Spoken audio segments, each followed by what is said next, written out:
Oi, eu sou o Barude. Bem-vindos a mais um Geobarudismo e hoje nós vamos falar sobre o Gojira. O que é Gojira? Então, o Gojira é o Godzilla. E aí você pensa assim, poxa, mas o que Godzilla tem a ver com a geografia? Então, assim como em todos os outros vídeos, tudo. Por quê? Godzilla, cara, ele representa uma história que foi uma história criada nos anos 50, em 1954, né? Ou seja, durante a Guerra Fria, no Japão. E aí o Godzilla, originalmente chamado de Gojira, era um super monstro, um lagarto gigantesco que sofreu uma mutação, resultado de ataques nucleares, resultado da corrida nuclear que existia naquele período da Guerra Fria. Então ele nada mais era do que um grande monstro que acaba invadindo uma cidade. Ele consegue destruir uma boa parte das cidades e tal, e nenhum exército consegue fazer nada contra ele, porque, enfim, ele é grandão, ele é maior do que prédios e tal. E ele acabou se transformando numa espécie de versão asiática do King Kong.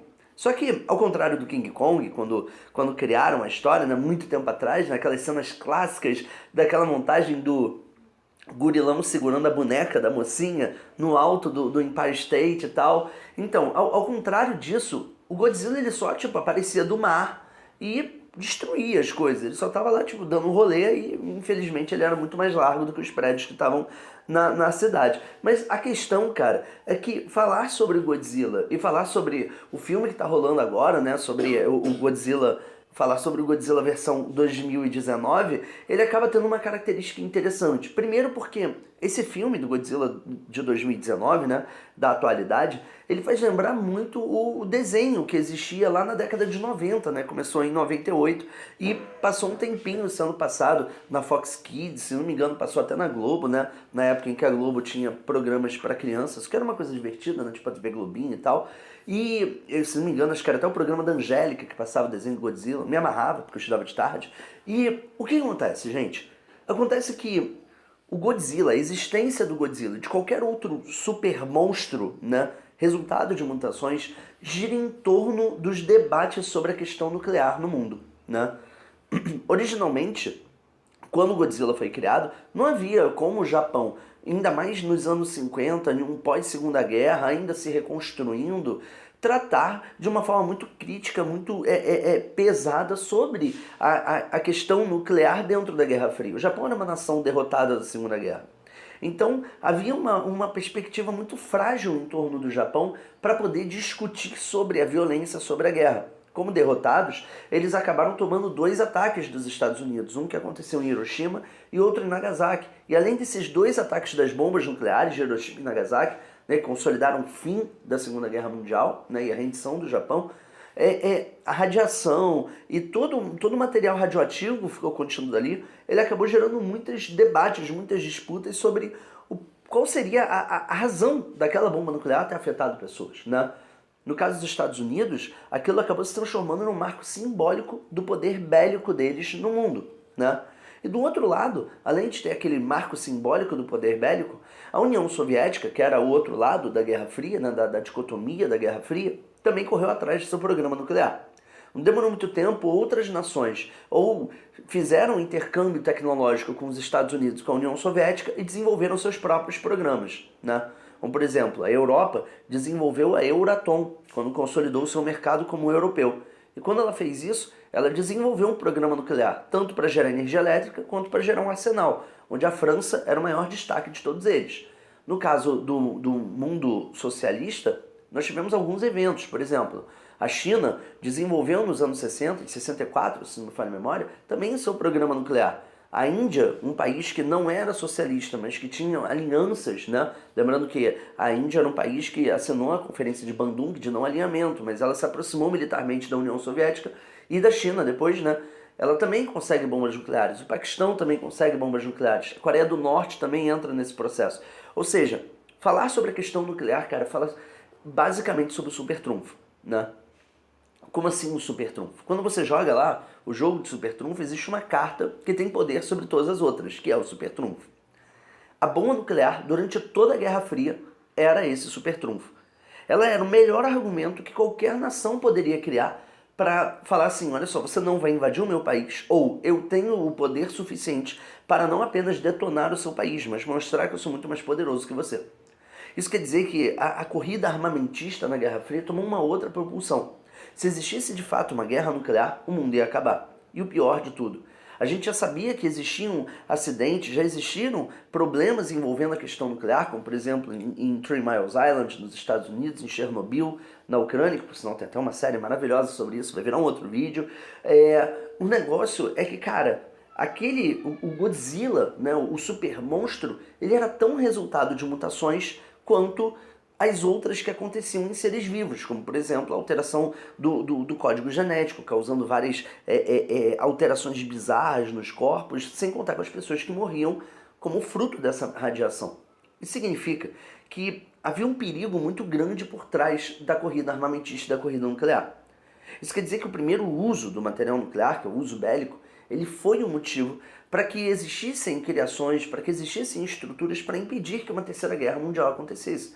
Como, por exemplo, a própria ONU, né, a Organização das Nações Unidas. A ideia era tentar resolver tudo no campo diplomático, no campo político, antes que as vias de fato, né, antes que a guerra de fato acontecesse. E, pelo menos nisso, a ONU conseguiu se segurar. Né?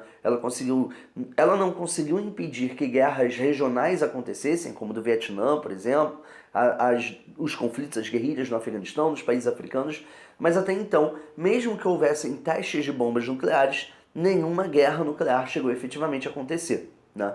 A um ponto em que a coisa ficou tão perigosa nessa corrida armamentista e tantas nações começaram a desenvolver esses seus programas nucleares que em 1968 a gente teve a assinatura de um tratado, que é o Tratado de Não Proliferação de Armas Nucleares. A ideia era muito simples, a gente não mais divulga as tecnologias de arsenal nuclear porque isso pode representar um perigo para a humanidade. E aí surgiu um outro debate. Devemos, de fato, desativar as bombas nucleares? E se no meio disso alguém não desativar?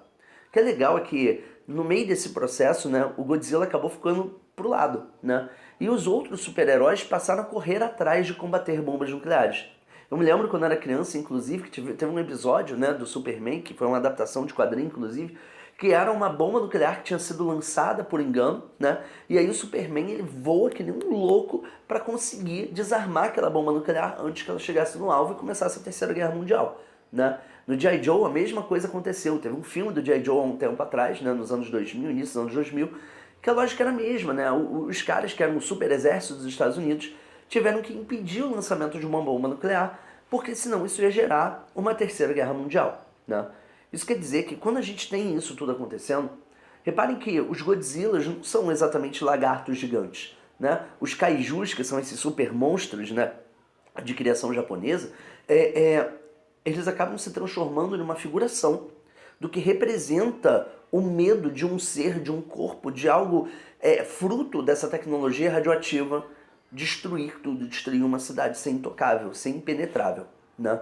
O negócio é que nem tudo é destruição. É graças também à pesquisa de campos nucleares, à pesquisa a pesquisa atômica, a pesquisa da radiação, que a nossa medicina evoluiu, que a química evoluiu, né? A Marie Curie, por exemplo, ela ficou muito famosa justamente por fazer pesquisas desse gênero, e ela é uma das cientistas mais importantes da história da humanidade, porque ela arriscou a própria vida lidando com radiação, mas se não fosse por ela, quase tudo que a gente entende, como por exemplo a medicina nuclear, não existiria, né? Como a utilização de materiais radioativos para pesquisas intensivas em seres vivos, não seria possível. Ou seja, existe também um altruísmo dentro da questão nuclear. Além disso, além do uso bélico, a gente pode utilizar o fundo de pesquisa, que é o caso da Marie Curie, né? Nós temos o uso para fins medicinais, né? Por exemplo, quando você pensa em tomografia, em raio-x, quando você pensa, como é que se diz, daqueles exames em radiografia, quando você pensa em vários exames que existem para tratamento de câncer, por exemplo, a gente tem literalmente o uso de material nuclear para isso, de uma forma extremamente controlada, né? A física médica, por exemplo, trabalha nesse campo. Ela trabalha no campo de materiais radioativos e é uma exposição absurdamente grande. É um trabalho de alta periculosidade para salvar o próximo, né? Ou seja, existem Godzillas do bem aí também, né? E por último, não menos importante, a geração de energia.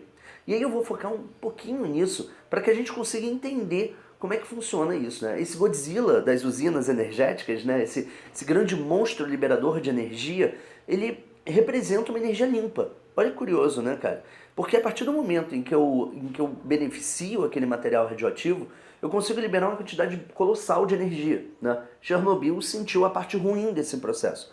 Mas, graças a Chernobyl, a gente conseguiu criar uma série de medidas tecnológicas de segurança em usinas nucleares para poder se proteger de um dano nuclear. Só que, como eu falei, é um sistema perigoso, né?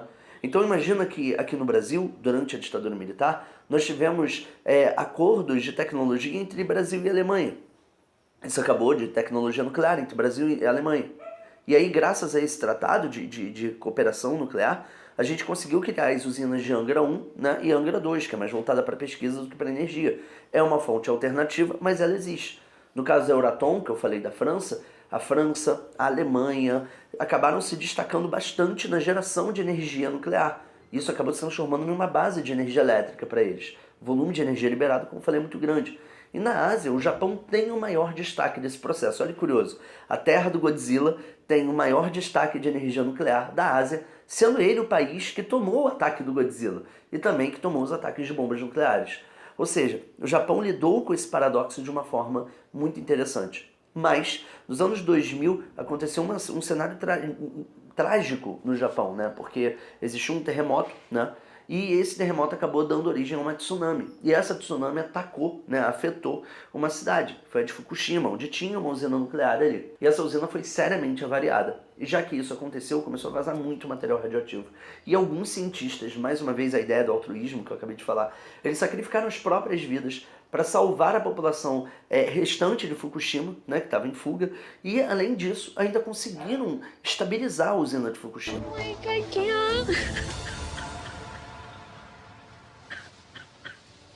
Fukushima.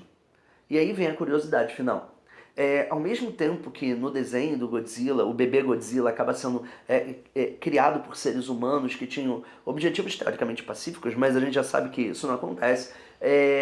E ao mesmo tempo que esses novos monstros surgem e acaba virando uma gangue de kaijus, né, de monstrões movidos por radiação, a gente pode criar acordos, a gente pode criar iniciativas diplomáticas globais para impedir que o material radioativo seja de fato uma ameaça. Como, por exemplo, foi até ano retrasado, né, até 2017, com a Coreia do Norte em relação ao arsenal nuclear que eles têm. Ou como até a atualidade, onde a gente tem, por exemplo, o Irã em disputa com os Estados Unidos sobre que tipo de poderio nuclear eles podem contar. O Irã até hoje não criou uma definição específica se tem ou não um arsenal nuclear. O que a gente sabe é que eles têm um programa nuclear, que envolve pesquisas, que envolve as ciências médicas, mas a gente não tem a conclusão se eles têm bomba ou não nuclear. Isso quer dizer que ainda existe o medo do supertrunfo, ainda existe o medo de novos Godzillas aparecerem no nosso planeta. Mas uma coisa é certa, a partir do momento em que a nossa humanidade tem um consenso, ou pelo menos ela criou um consenso, de que esse arsenal nuclear precisa ser proibido, mas que as pesquisas não, elas precisam evoluir, a gente tem que ter a noção de que é possível ter o Godzilla lutando a favor da gente, como acontece no filme. Bem, não esqueça de curtir o nosso canal, de compartilhar, de espalhar a palavra do geobarudismo, porque senão o Godzilla vai invadir a sua cidade e vai destruir tudo, tudo bem? Não entenda isso como uma mandinga. E até a próxima, gente. Até o próximo domingo. Valeu!